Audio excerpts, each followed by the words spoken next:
Hello, everyone, and welcome to another episode of Worthwhile Weekend for October 29 and 30th, 2022. I hope you had a great week. Time certainly is flying. Hopefully, this weekend you will be able to, find a bit of time to relax. Okay, whether you're parents, students, grandparents, supporters of learners of all ages.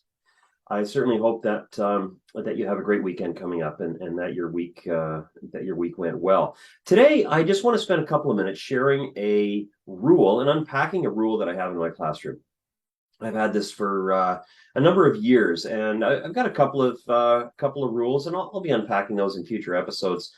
I believe that short, specific rules that can be repeated and understood in very, very clear, unambiguous terms are the best kind of rules to have. So here it goes.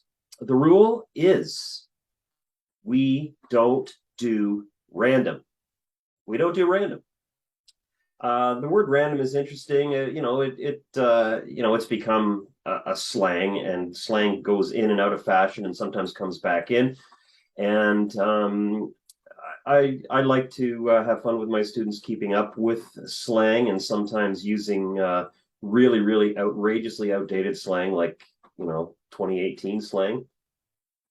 And in any case, I wanted to kind of reclaim this term because, it's really become, the word random has become this peculiar slang term that's got nothing to do with actually random. So here is a reclaiming project. We don't do random.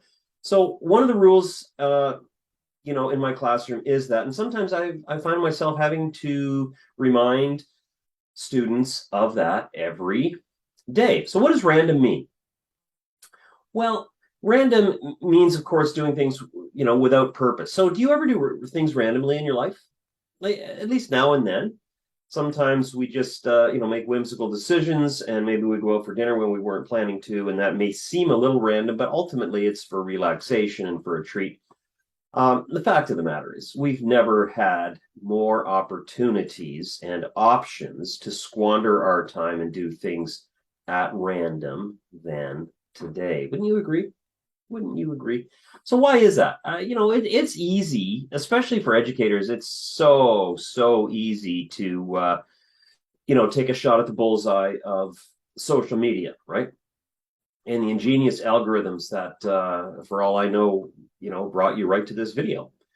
So this is not about heaping on guilt over the number of hours a day that we might vaporize with clicks and swipes, though I'll leave it up to you. Whether your conscience is prompting you right now to maybe do less random and more purposeful. Okay, students struggle with this in particular, and you're not surprised. If you're a student watching this, you know this to be true, right? You try and focus on the task at hand, whether it's grade 9 math or grade 12 English, or whether it is, second year university or grade 5 social studies, like whatever it is. You struggle with that, okay? When you're bombarded with distractions.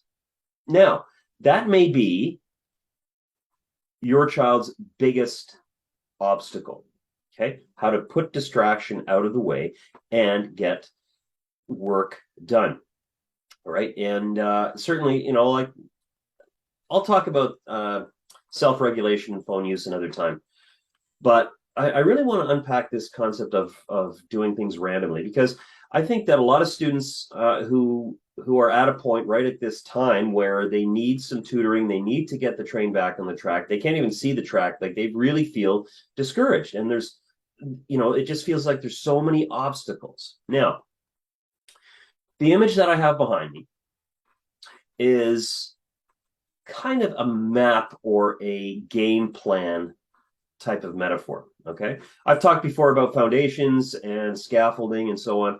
This ultimately builds on that concept of a road that you can see here going into the future, and you can't see it. It's like there's a fog there. How do you get there? How do you know what's solid? Well, you take a step and you take a step, and as you get over here, okay, it'll become clear. It'll be just as clear here. You walk there and it unfolds. It's just like driving down the highway when there's fog. You got to slow down, but you go a little bit at a time and the path reveals itself to you. But the thing is, you don't do random, you don't do all over the place. Okay. You don't just sit, you don't go backwards, you go steadily forward with a plan. All right. And that's why, the concept of scaffolding, the concept of doing this step in order to get to this step, in order to get to this step, is so powerful in a tutoring arrangement. Okay, so if your child is struggling, and the other day I was talking about report cards coming down the line in a couple of weeks in elementary, and an extra week or so longer at the secondary level, at least here in Ontario in the public system, this might be generating some anxiety. All right. And one thing that I've noticed over teaching for 31 years is that students will hide their struggles and hide the obstacles that they face, because it's hard to admit. And it's also hard to figure out how I'm so far behind. How on earth do I even start to get back on track? And in terms of the school context, I have students that I teach in grade 10 history, civics, and careers. All right. And I've taught other courses too, as I've said before in other posts. And really what we have to do is, sit down at lunch for half an hour and just map out some of the key learnings that have to get covered.